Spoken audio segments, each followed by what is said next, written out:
Well, the people have certainly spoken. Now, as I've said before in videos, I don't have many issues with Ash losing in the Kalos League, but despite my thoughts on the league, the possibility of Ash winning, despite personally feeling like it was pretty much impossible given the current circumstances at the time, even outside of the writers not wanting Ash to win a tournament, did sound interesting to me, and so here we are. What if Ash, against all odds, and a Mega Charizard that for pretty much every counter against Greninja, as well as more experienced than the latter with its trainer, somehow managed to pull through and win the Kalos League? Now, I had plans to do any of the what-ifs listed in that poll, regardless of the outcome, and on that note, thank you so much for your votes, everyone. I sincerely do appreciate it. But since this one did get the most votes, I decided to do it, and also have some fun with this project as well. But since I have to make what I feel is an impossible situation possible, that means a majority of this what if will be focused on the battle itself, and not the aftermath. So if you came for the latter being the majority of this video, my apologies, but I hope you enjoy the what if despite that. Plus, to be fair, Ash does seem to reset after each adventure personality and team-wise, so I don't think whatever changes I could give to him would have a major effect in Lola anyways, hence why I want to mainly focus on Kalos for this. But I will quickly mention Lola after the Kalos League is done, since it is technically his next adventure after Kalos anyways, even if the anime does kind of treat it as basically a reset. So, we're back at the Kalos League. Ash had just defeated Sawyer, and it's the night before the finals. Everything up to that point plays out as normal, but it's during this point he begins to think about his team. He knows that Elaine is going to have his Mega Charizard X, but he isn't sure how to counter it, or if he can even defeat it, despite getting stronger with Greninja since their last fight. But that's when it hits him. He might have a Pokemon that can help deal with Mega Charizard X, even if it is temporary, and then he can win with Ash Greninja. However, he's going to have to swap one of his current Pokemon with one of the lab to make it happen, and he ultimately decides on Talonflame since while Noivern did get more dinged up in the previous fight against Sawyer when comparing the two flying types, he felt this would be a good chance for Noivern to improve himself / stand on his own since prior to that, Talonflame and Hawlucha had been the stronger flying types on Ash's Kalos team. Basically, this is going to be Noivern's time to shine, plus the transfer of Talonflame to Ash's, well, Ace in the Hole, would only be temporary, and then after the battle is done, he could just send it back and then get Talonflame back in his team the same day.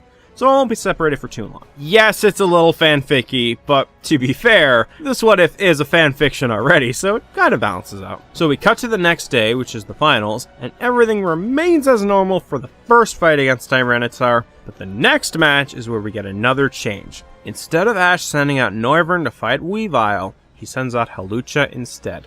Basically, I'm going to be swapping Talonflame's position with Noivern here, and since Noivern didn't do a whole lot in this fight, since Hawlucha was basically one to deal with Weavile, we're going to have Noivern fight later against Unfezant instead of right now, where Noivern gets KO'd by Weavile. So like the original scenario, Hawlucha beats Weavile, but then Hawlucha falls to Bisharp.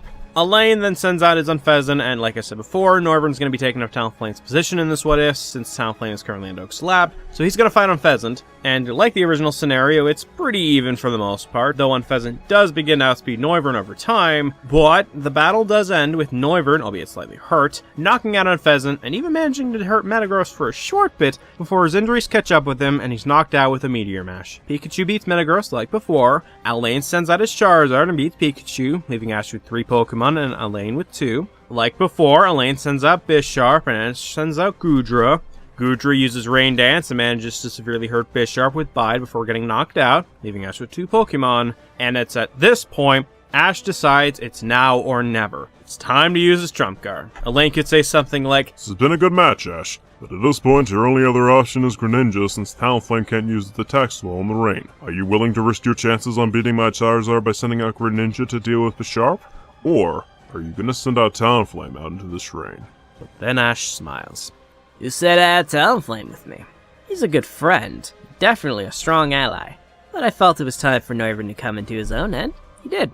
On top of that, it's been a while since this old friend and I got to fight together. He pulls out his Pokeball.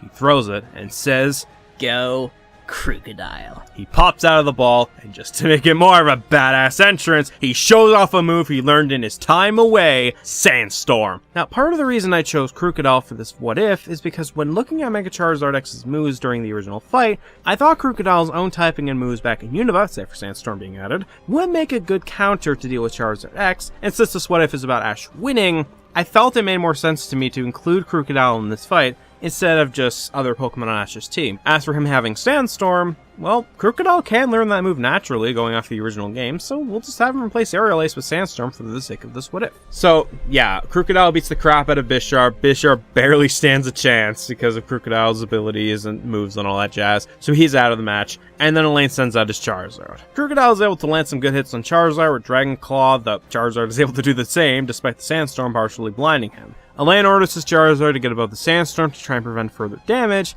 and that's when Ash tells Krookodile to use Stone Edge. Hearing this, Alon quickly remembers Charizard's weakness to rock and tells Charizard to fly faster to try and evade the rocks, which it's able to do so, but there's still 3 big ones headed right forward. If all those hit Charizard, it might be game over for Alon. So with no other options left, Alon activates the Mega Ring just moments before the stones hit Charizard, and it transforms into Mega Charizard X. It still took some damage from the Stone Edge, but with the 2 times weakness instead of 4, it's still able to keep fighting. Basically, remember the bit in the original before Greninja and Charizard launched their final attacks? That's Charizard's current status right now. It has about 65 to 60% of its health left. The fight resumed as the Sandstorm was beginning to weaken, but now Charizard was a lot stronger than before and began to slowly but surely outspeed and then overpower Krookodile thanks to its Tough Claws abilities powering up its Dragon Claw attacks. Within seconds, the Sandstorm was gone, and this is where Charizard could go all out.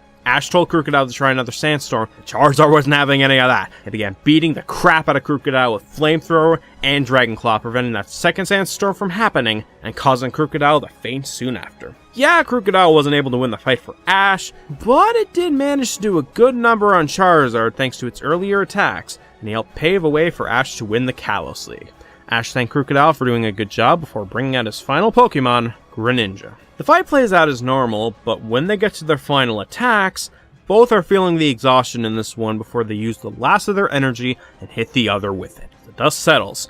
Both Pokemon are still standing, though both are injured. But then a few seconds later, they both faint. So the people in charge have to use video footage to see who hit the ground first, and by a millisecond, it's Charizard, giving Ash and Greninja the victory and winning the Kalos League.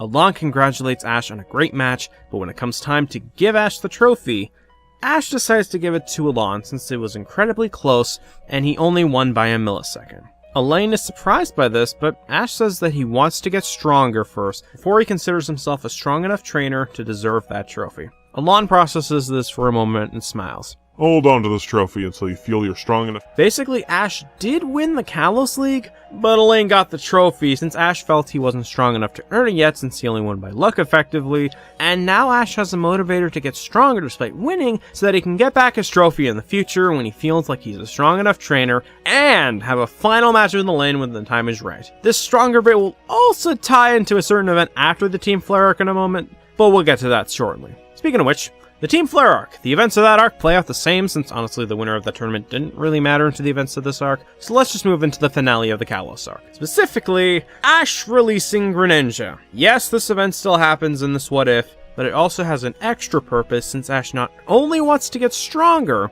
but Greninja also wants to get stronger so that they can one day take on Alon again, and if Ash thinks he's strong enough so he's able to beat Elaine the right way in his mind, reclaim the trophy they won from the Kalos League. So yeah, Greninja is training / protecting the Kalos region like the original story. The Kalos party separates, and Ash goes back to Kanto and then eventually goes off to Alola. And since he feels he isn't strong enough to deserve that trophy yet, he's not cocky or anything about winning the league, so his personality in this version of Sun and Moon could be the same as the original if I wanted to give him that, since basically he would want to enroll in the school to learn more about being a trainer / getting stronger mentally, but also befriends his Alolan buddies in the show. But since these new series effectively reset Ash's teams and sometimes personalities anyways, I'm not going to worry too much about that here when it comes to what happens after Ash wins the Kalos League and leaves the region. So yeah, that's what happened if Ash won the Kalos League. It's very fanficky, I know, and I'm also aware this has a lot of issues to it that would make it worse than the original most likely, but you know what?